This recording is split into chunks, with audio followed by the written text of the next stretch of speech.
भिवानी में संत शिरोमणि कबीरदास जी के 629वें प्रकट दिवस पर पहुंचे हरियाणा के सहकारिता एवं पर्यटन मंत्री अरविंद शर्मा ने कहा कि संत कबीर के विचार आज भी समाज के लिए प्रेरणा स्रोत हैं और सभी को उनके आदर्शों को अपनाना चाहिए।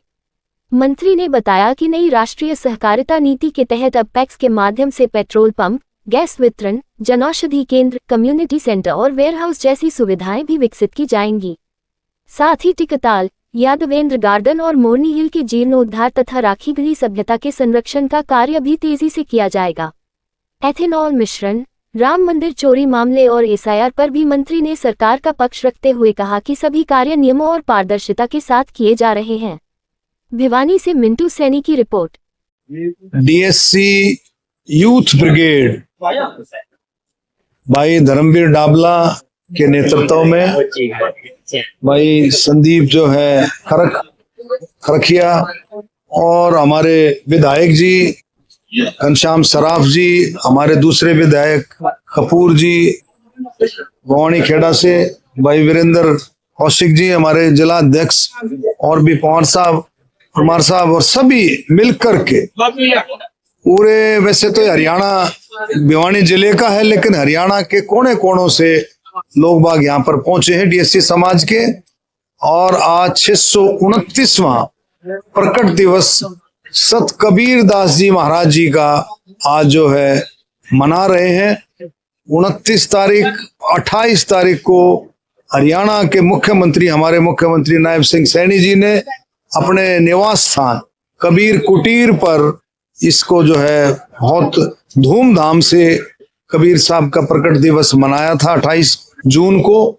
उसमें भी हरियाणा के कोने कोने से जो है, जो कबीर पंथी हैं, जो कबीरों के विचार को जो समझते हैं कबीर साहब के, और उसके साथ साथ अर्जुन मेघवाल जी भी उसमें उपस्थित हुए। बहुत ही भव्य कार्यक्रम था। कबीर साहब की वाणियों का शब्द कीर्तन जो है वहां पर हुआ। और आज भिवानी में यूथ ब्रिगेड इस प्रोग्राम को करी। माननीय मुख्यमंत्री जी ने चंडीगढ़ से एक घोषणा की है कि अगले साल भिवानी में राज्य स्तरीय समारोह जो है कबीर साहब की जयंती पर मनाया जाएगा। उन्होंने पहले ही घोषणा कर दी है। और कोई भी समाज की कोई मांग है, कोई बात है, तो उसको पहले भी चर्चा कर सकते हैं, और वो जो अगले साल तो मनाया ही जाएगा। क्या कुछ दे पाई है वर्तमान बीजेपी सरकार, क्या करेंगे? देखिए डीएससी समाज डीएससी समाज की सबसे बड़ी जो मांग थी, सबसे बड़ी मांग थी इनकी कैटेगराइजेशन। जो सबसे बड़ी मांग आप देखें, बरसों साल पुरानी मांग थी इनको नौकरियों में, और जो इनका हिस्सेदारी होनी चाहिए वो प्रॉपर जस्टिफिकेशन नहीं हो रहा था। इस काम को माननीय मुख्यमंत्री जी ने, नायब सिंह सैनी जी ने करके एक बहुत बड़ा काम था समाज के का जो है वो पूरे का पूरा जो वायदा किया था चुनाव से पहले, जो वायदा था पार्टी का, वो सरकार ने बनते ही नायब सिंह सैनी जी ने पूरा किया। और आगे भी कोई डीएससी समाज की कोई भी बात आती है किसी भी तरह से, अब अपने आप ही नौकरियों में इनको हिस्सा मिलने लग गया है। और हर विकास के कामों में कहीं भी कोई बात आती है तो डीएससी समाज कहीं पीछे नहीं रहते। पर्यटन विभाग में क्या नवाचार हो रहा है, क्या कैसे डिपार्टमेंट आगे बढ़ पाएंगे, क्या कुछ नई बातें हैं? देखिए डिपार्टमेंट का मैंने अभी बताया था कि डिपार्टमेंट में जैसे पर्यटन विभाग है, आपका सहकारिता विभाग है। बहुत अच्छे तरीके से सहकारिता विभाग में तो माननीय हमारे केंद्रीय मंत्री अमित शाह जी ने नई पॉलिसी की जो है पीछे घोषणा की थी। हरियाणा सरकार भी अपनी पॉलिसी बना करके जल्दी उसको आउट करेगी। और कुछ उसमें कुछ चेंजेस अगर हैं, ये केंद्र सरकार की तरफ से आया था, अगर कुछ उसमें थोड़ा बहुत उसमें ऐड करना हो वो भी ऐड कर सकते हैं। पहले जो कोऑपरेटिव विभाग में जैसे रहता था, बड़ा सीमित सा काम था पैक्सेस में। अब multipurpose PACS, M PACS, CM PACS, comprehensive PACS, इनमें मल्टीपर्पज पैक्स का मतलब मल्टीपर काम भी उसमें उसी तरह से हो रहे हैं। पहले जैसे सीमित था कि भाई खाद बेच लिया, दवाई दे दी, दवाई बेच लिया, यूरिया ले लिया, बेच दिया, लोन आदान प्रदान कर लिया। अब जो है इसका दायरा बढ़ गया है। इसमें आप मल्टीपर्पज कामों में आप गैस स्टेशन, पेट्रोल पंप जैसे गैस स्टेशन है, पेट्रोल पंप खोल सकते हैं, गैस एजेंसीज खोल सकते हैं। आप कम्युनिटी जो है, जो सीएससी सेंटर, जो आपका कॉमन सर्विसेज सेंटर खोल सकते हैं। आप छोटे वेयर हाउसेज बना सकते हैं, और भी मल्टीपर्पज जो कई तरह के काम जो है इसमें कर सकते हैं, बहुत बड़ा दायरा। यही सोच माननीय प्रधानमंत्री जी अमित शाह जी की है कि हर घर से कम एक सदस्य सहकारिता से जरूर जुड़े। सर राजनीति देखिए ऐसा नहीं है, ये विचारधारा का खेल है।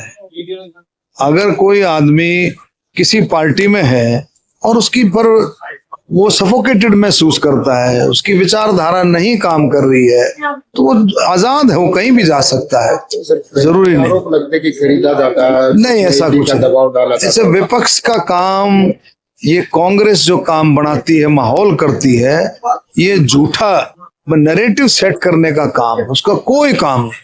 वो भारतीय जनता पार्टी की जीत में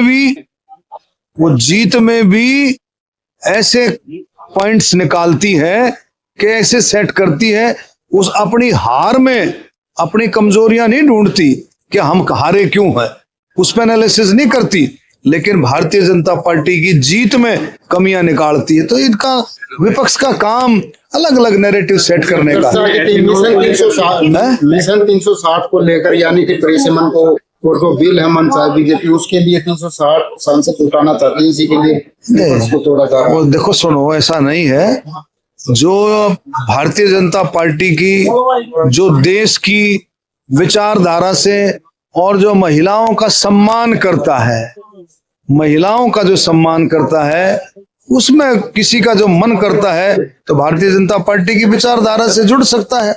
देश की अगर उन्नति चाहता है, महिलाओं को सशक्त को करना चाहता है, तो कोई भी पार्टी की, भारतीय जनता पार्टी की देश के लिए विचारधारा से जुड़ सकता है। देश में तेल में एथेनॉल की मिलावट को लेकर के इश्यू बना हुआ, आप क्या मानते हो, क्या एक्चुअल में ये इश्यू है? ऐसा देखो, नहीं देखो, ऐसा है, ये साइंटिफिक प्रूवन है, ये साइंटिफिक तरीके से, टेक्निकल तरीके से इस बात को सिद्ध किया है, और पूरे विश्व में ये मुहिम चली हुई है। हम तो 20% यूज करते हैं, अब कई देशों में 30% है, कहीं 35%, कहीं 50% तक भी इथेनॉल यूज कर रहे हैं। तो ऐसा कुछ नहीं है, कहीं जो है अगर ऐसी बातें आई हैं तो उसमें टेक्निकली कोई ना कोई प्रॉब्लम होगी। बाकी कल भी आपने बयान सुना होगा, हमारे गडकरी जी का जो बयान आया है बिल्कुल पूर्वन है, और इसमें कोई ऐसी बात नहीं। बढ़ाया जाएगा, रोका नहीं जाएगा सर? नहीं बढ़ाया जाएगा, इसमें ऐसा कुछ नहीं है। सर राम मंदिर में जो सजावट हो रही है, उसको लेकर संघ हो या बीजेपी काफी आलोचना हो रही है। देखिए उसकी सारी की जांच चल रही है। यूपी सरकार SIT बना करके बहुत अच्छे तरीके से जांच चल रही है, और उसमें रोजाना कुछ न कुछ निकल कर क्या रहा है। जब जांच कंप्लीट होगी तभी बात पता लगेगा। मंडल में फेरबदल की चर्चा है, सब केंद्रीय मंत्रिमंडल में। देखिए चर्चाएं चलती रहती हैं, ये तो केंद्र सरकार का, माननीय प्रधानमंत्री जी का प्रेरोगेटिव है, तो क्या करते हैं उनका जो भी है, सब आपस में मिलजुल करके पार्टी हाईकमांड और सारा करके डिसाइड करते हैं। SIR को लेकर के क्या कहेंगे? तो विपक्ष जो है बार बार निशाना साधता है बीजेपी पे, तो कहना है कि SIR के अंदर कहीं ना कहीं वोट काटने का काम जो है बीजेपी कर रही है। नहीं ऐसा नहीं है। SIR का मतलब है शुद्धिकरण वोटों का जो है। और अब एक बात, तो कोई किसी की डेथ हो गई, वो वोट कटेगा ही। किसी ने डबल वोट बना रखी है, किसी की वोट भिवानी में भी है और गांव में भी है, एक वोट रहेगा। मतलब SIR का मतलब शुद्धिकरण है कि हर नागरिक की एक वोट, वो जो कहीं भी रखे, उसका अधिकार है, वो कहीं भी रख सकता है, एक वोट रहेगी। संख्या तो बढ़ रही है सर, SIR ना भी होता है, वहां वोट कट रहे हैं। वोट तो इसलिए कट रही है, अब किसी कहीं की उठा करके देखो, जो जिनकी डेथ हो गई है, कई सालों से वो वोटें कटी नहीं है। मैं देख रहा था, मेरी कॉन्स्टिट्यूंसी में देख रहा था, वो 2002 से नहीं कटी है, वो वोटें कटी नहीं है, किस तरह से रह रही है। अब उसका शुद्धिकरण हो रहा है, तो इसमें कोई दिक्कत नहीं है। लेकिन कोई भी जो जायज वोट है, जो पात्र है, जिसकी वोट है, वो कोई एक वोट भी नहीं कटेगी।